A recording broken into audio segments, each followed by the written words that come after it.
Halo, salam sejahtera bagi kita semua. Perkenalkan, nama saya Aufarima Amalia dari kelas C kelompok 2, peserta Latsar CPNS Pemerintah Kabupaten Kendal.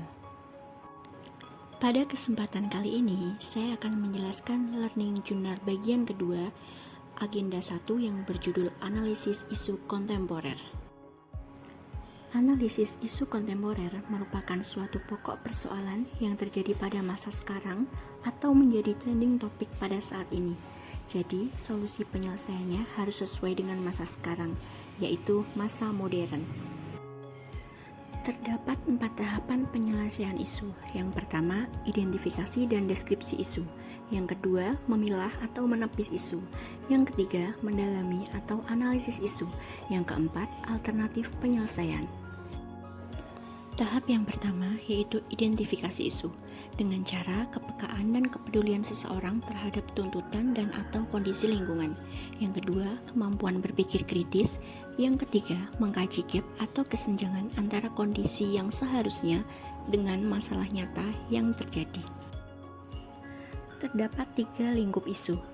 Yang pertama, instansi, masyarakat, dan nasional. Deskripsi isu. Kondisi masalah saat ini disertai data dan fakta pendukung. Dampaknya jika masalah tidak selesaikan dan pihak yang terlibat. Rumusan isu merupakan pernyataan negatif mengenai suatu isu yang ditulis secara singkat dan jelas dengan membuat fokus, lokus, dan terjadinya isu tersebut.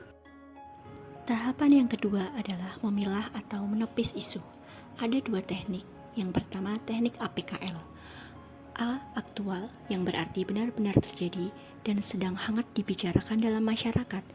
B. Problematik, isu yang memiliki dimensi masalah yang kompleks sehingga perlu dicarikan segera solusinya. K. Kekhayalan, isu yang menyangkut hajat hidup orang banyak. L. Kelayakan, isu yang masuk akal dan realistis serta relevan untuk dimunculkan inisiatif pemecahan masalahnya. Yang kedua, teknik USG. Urgensi, yang berarti seberapa mendesak suatu isu harus dibahas, dianalisis, dan ditindaklanjuti.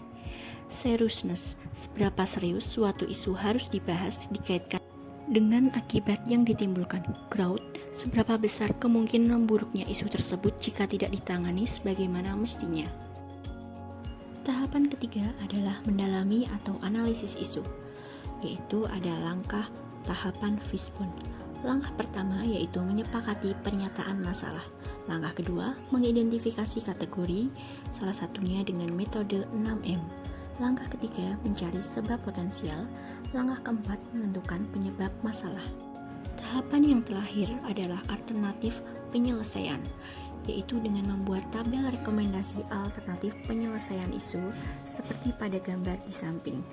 Ada alternatif penyelesaian, ada tahapan setiap alternatif, ada hasil yang diharapkan, dan para pihak yang terlibat.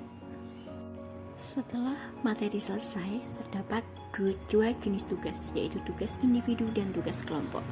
Tugas individu terdapat 2. Yang pertama yaitu membuat video learning journal 2 yang saya buat saat ini, dan yang kedua membuat analisis isu instansi. Dan tugas kelompoknya juga terdapat 2. Yang pertama ada membuat analisis isu global, dan yang kedua membuat video wawancara wawasan kebangsaan. Sekian penjelasan materi kali ini. Mohon maaf apabila ada kesalahan. Sampai jumpa kembali.